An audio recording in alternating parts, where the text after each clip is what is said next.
এই যে ছাত্রলীগ পরিচয় দিয়ে তারা রাজনীতি করেছে, যারা শিবির আসলে করত, এবং যে অভিযোগটা আমার মনে হয় যে রুমিন আপনি দেখেছেন যে অভিযোগটা এসেছে, এবং সেই যারা এই অপরাধটা করেছে তাদের বিরুদ্ধে ব্যবস্থা নিতে গিয়েও বাধা এসেছে, যদিও সেটা সাদিক কায়েমের বিরুদ্ধে অভিযোগ এসেছে এবং সাদিক সেটা আবার বলছে যে সেটা সত্য না, এই ন্যারেটিভটা সত্য না, কিন্তু পুরো বিষয়টাই আমাদের মাঝে এমন প্রশ্ন এনে দিচ্ছে যে এখন কে সুপ্ত কে গুপ্ত, কোথায় কে কী করেছে, সেই বিষয়গুলো ধোঁয়াশা লাগছে। আপনার একটু মন্তব্য শুনতে চাই আগে, আপনি কীভাবে দেখছেন? আপনাকে অসংখ্য ধন্যবাদ।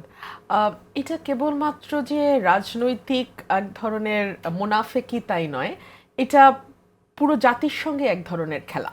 দেখুন, আমরা তো এনসিপিরও অনেক মুখ্য যারা সামনে ছিলেন নেতা, তাদেরকেও তো দেখেছি একসময় ছাত্রলীগের হয়ে কাজ করেছেন, প্রধানমন্ত্রীর সঙ্গে ছবি তুলেছেন এবং সেই ব্যাপারে ধন্যবাদ জানানো হয়েছে, প্রধানমন্ত্রীর প্রশংসা করে ফেসবুকে স্ট্যাটাস দিয়েছেন, বঙ্গবন্ধুর মৃত্যুর দিনে তারা শোক প্রকাশ করেছেন। সো এগুলো আমরা দেখেছি। একটা বিষয় কি, রাজনীতি যদি শিবিরের দৃষ্টিকোণ থেকে আমরা দেখি, তারা বলবে যে আমাদের সার্ভাইভ করার কোনো রাস্তা এর বাইরে ছিল না, কারণ আমরা যদি আওয়ামী লীগের সঙ্গে বা ছাত্রলীগের সঙ্গে মিশে না থাকতাম, তাহলে আমাদেরকে যেভাবে টর্চার করা হচ্ছিল, আমাদেরকে বিশ্ববিদ্যালয় থেকে বের করে দেওয়া হয়েছে, একটা সামান্য ফেসবুক স্ট্যাটাস দেওয়ার কারণে আবরার ফাহাদকে, যে কোনো রাজনীতির সঙ্গে প্রত্যক্ষভাবে যুক্ত ছিল না, তাকে যেভাবে দফায় দফায় মেরে তার মৃত্যু এনশিওর করা হয়েছে, সেখানে শিবির পরিচয়ে বিশ্ববিদ্যালয়ের রাজনীতি করাটা সেই সময় তাদের জন্য কতটুকু সম্ভবপর ছিল, সেই প্রশ্ন তারা তুলতে পারে।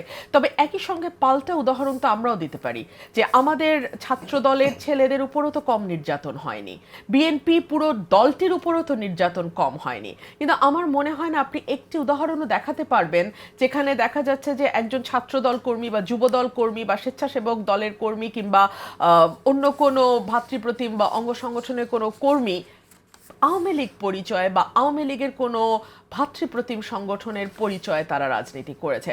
সো এখানে পলিটিক্যাল ক্ল্যারিটির একটা বিষয় আছে, এবং এই ধোকাটা তো কেবলমাত্র নিজের কর্মী সমর্থককে ধোকা দেয়া নয়, এটা একই সঙ্গে দেশের মানুষকেও ধোকা দেয়। এবং এই ফলে যেটা হয় যে অনেকেই আছেন যারা হয়তো একসময় সত্যিই ছাত্রলীগ করতেন, কিন্তু এখন দুর্দিন দেখে তারা মনে করছেন যে না, এখন শিবিরে ঢুকে গেলে হয়তো বা তাদের জন্য কিছুটা হলেও সুবিধা হতে পারে। আবার একইভাবে যারা একসময় শিবির করতেন আওয়ামী লীগের সময়, তারা মনে করছেন কিছুটা লীগের সাথে মিলে হলেও সুবিধা হতে পারে। সো আননোন ফেসের এটা হচ্ছে সুবিধা। তারা যখন যে দল পাওয়ারে থাকে বা যখন যে দল ক্ষমতার কাছাকাছি থাকে, সেই দলের হয়ে তারা কাজ করেন, এবং অনেক সময় দেখা যায় সেই দল থেকে নানান রকম সুযোগ সুবিধাও তারা পান। সো এটা নানানভাবে তাদের জন্য একটা সুবিধাজনক জায়গা তৈরি করে দেয়।